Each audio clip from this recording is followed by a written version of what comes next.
Most people are taught from an early age that hard work is the ultimate solution. If you show up on time, stay disciplined, improve your skills, and push yourself a little more each year, success is supposed to follow naturally. This idea is repeated so often that it becomes unquestionable. When things don't work out, the assumption is simple. You didn't work hard enough yet. But inside the modern money system, hard work is not the primary driver of financial progress. In many cases, it actively traps people in place while giving them the illusion that they are moving forward. The money system rewards effort only up to a very specific point, and that point is survival. Hard work ensures that bills get paid, that rent is covered, that food stays on the table.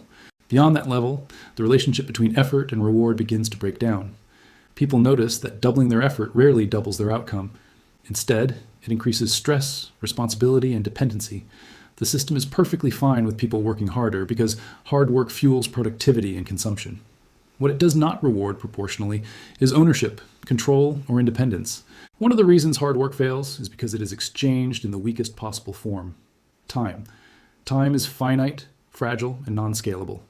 When you work harder within a job or a career, you're still bound by the same limits.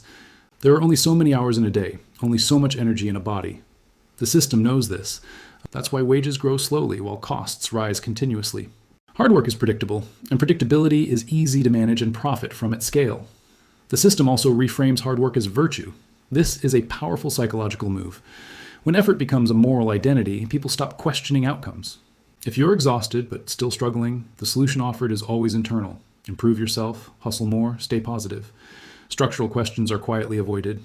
The system benefits when people turn inward instead of outward, blaming themselves rather than examining the rules they are playing under.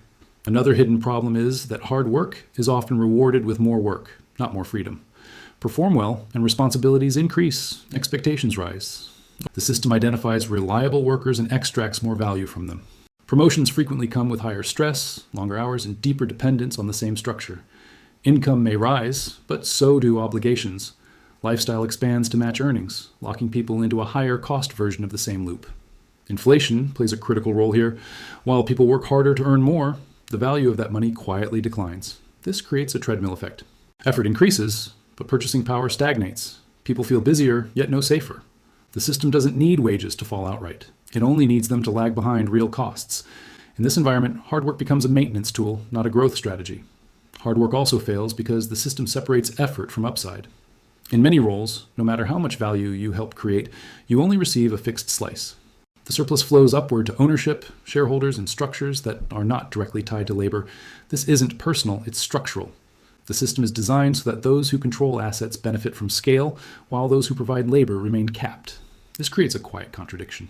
People are encouraged to give their best years, energy, and creativity to the system, yet are told to accept limited returns as normal.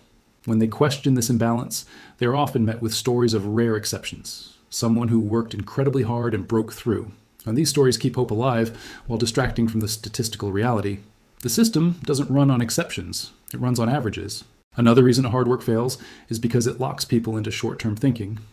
When survival depends on monthly income, long-term positioning becomes difficult.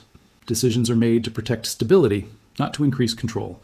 Risk is avoided, not because people lack courage, but because the system punishes mistakes harshly at the bottom. Hard work keeps people just safe enough to stay compliant, but not secure enough to explore alternatives. Over time, this creates exhaustion. People aren't lazy, they're drained. The constant pressure to perform, improve, and endure without meaningful progress erodes motivation. Yet the system reframes burnout as a personal weakness, rather than a predictable outcome of misaligned incentives.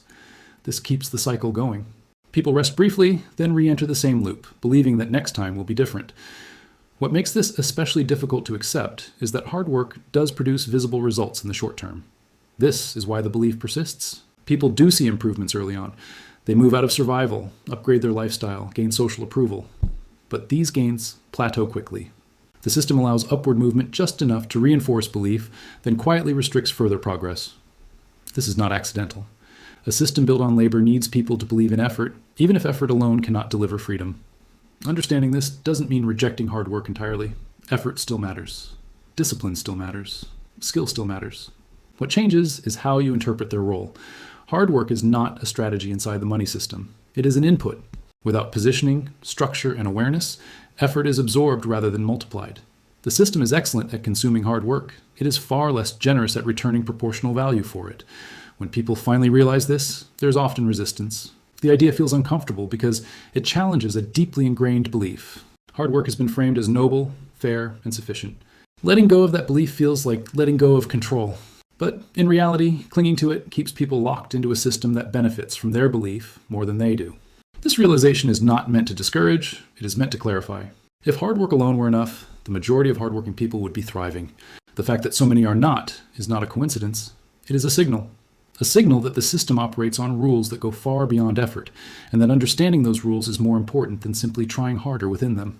Once you see why hard work fails inside the money system, a deeper question emerges. If effort isn't the deciding factor, then what actually determines who moves forward and who stays stuck? The uncomfortable truth is that the system is not optimized to reward contribution evenly. It is optimized to reward position. Where you stand in relation to money matters more than how hard you push. And most people are positioned in the part of the system where effort is consumed, not multiplied.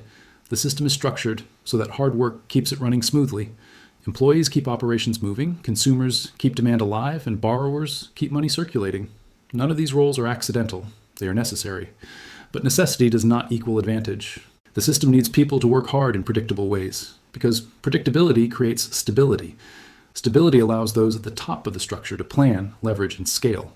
Hard work, when it is predictable and contained, becomes a resource to be managed rather than a force for change.